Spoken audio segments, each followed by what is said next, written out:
Hello my friends, it's the Game Boy Geek here. Today, we're going to be heading into the mountains. But not just any mountain range, we're going to be going into the Dark Mountains. Now up there's some mountain giants that have awakened from their slumber and they're waiting to take us out. But if we can get past them, we'll find some archers to take with us throughout our quests.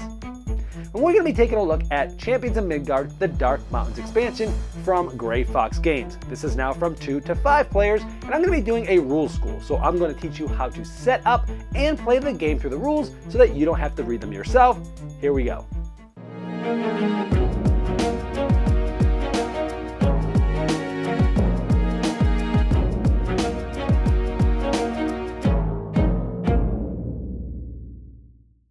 Champions of Midgard, the Dark Mountain allows you to play with a 5th player, which will also allow you to have a new market board with more market stalls. And 4 more of these are added, one of which gets used every game. There's also a new Dark Mountain board which allows you to go on journeys to probably lose some money and then fight some Burgersars, which then will give you a new type of warrior called the Archers. And not only are these archers really powerful and hit very often, but they can also get you double food at the hunting grounds. It also comes with more hero boards, another destiny card, more rune cards, and with new monsters, draugrs, and troll lords. To set up, you're first going to mix a lot of the cards that come in this expansion with the base game, including the rune cards, the destiny card, the troll cards, the draugr cards, and the monster cards. For the market stalls, you'll first separate out the beggar. All the rest of them will also get mixed in with the base game. Now the beggar will be placed differently depending on the amount of players. And if you're playing with 2 or 3 players, you'll place it in the 4-player spot and the market stall in the base board. However, if you're playing with 4 or more players, you'll add this new market board just to the right of the market stalls, and you'll place the beggar here in this empty spot. This beggar market stall is used in every single game regardless of the amount of players. Essentially, it's an upgraded and a graphical representation of the old begging action. And in this case, if you're unwilling or unable to go to another location, you can put your worker here and get any one resource of your choice and take a blame token. Now, this shows that there can be a multitude of workers on this spot. It's not limited. And this shows on all the components in this expansion has the Dark Mountain logo on it. This is so if you want to go back to the base game, you'll know which components to take out of the game. Next, you take the Archer dice and place them next to the other dice pools.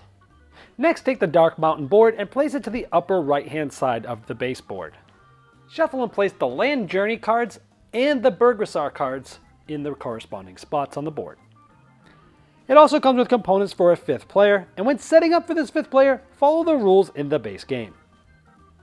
Now, if you're playing with 5 players, you'll include the new private longship over to the left side of the board where all the other private longships go. And you'll use all the spots for the market stalls on the base game and on the new market board. And you want to make sure you have 3 economic and 3 military stalls in the game. And speaking of that 5th player, if you go to the worker hut and you're the 5th player to do so, you have to spend 1 coin to get that additional worker.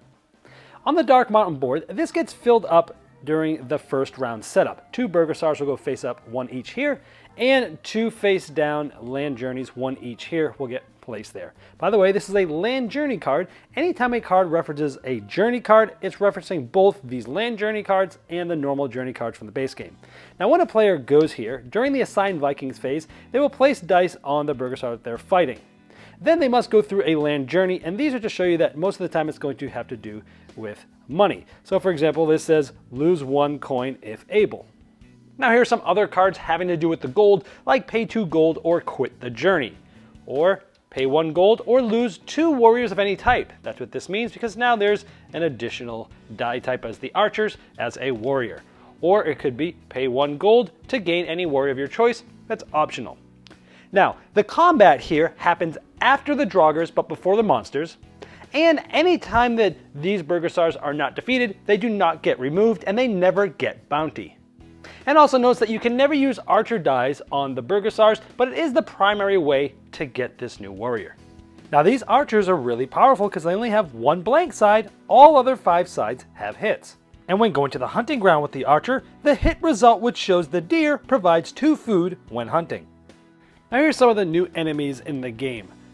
For the monsters, we have a cave dweller, where once you defeat them, you can discard a blame token and get a food. the Loot Hoarder. It's slain by any damage and you get 1 coin per hit dealt, the Dark Shaman. The shields block no damage against this monster, so essentially this thing's always hitting people even with shields. The Mistwalker slays all who rolls hits, which means any dice which is rolled as a hit will die in that round of combat. However, those losses can be negated with shields. The Vile Priest heals 1 damage at the start of each round of combat. The Rock Creature slays all who rolls blanks, which means any die that has a blank in combat will die that round. However, those losses can still be negated with shields. And this is a troll card, the Troll Lord. If you defeat them, you get to discard a blame and everybody else takes a blame. And there's 1 new Draugr in the game. Gives 1 blame at the start of each round of combat. For the 3 market stalls we haven't yet talked about, the Wandering Monk gets you a favor token. The Gossip Tile is used with 3 or more players. When you go there, you force another player to take a blame token from the supply. And the Roving Rangers allows you to turn in a gold and a wood for a Spearsman and an Archer die. Now the 2 new leaderboards, the 1 Destiny card and the 5 Rune cards are quite self-explanatory, but if you need more information, you can look at pages 13 and 14 in the appendix. I hope this helped you dive right into the Dark Mountains expansion and get to the fun quicker than you normally would have if you had to read the rulebook yourself. Now I've placed a link in the description of this video below me. If you have further questions, that's the best place to ask them, because not only will I be notified, but Grey Fox Games will as well.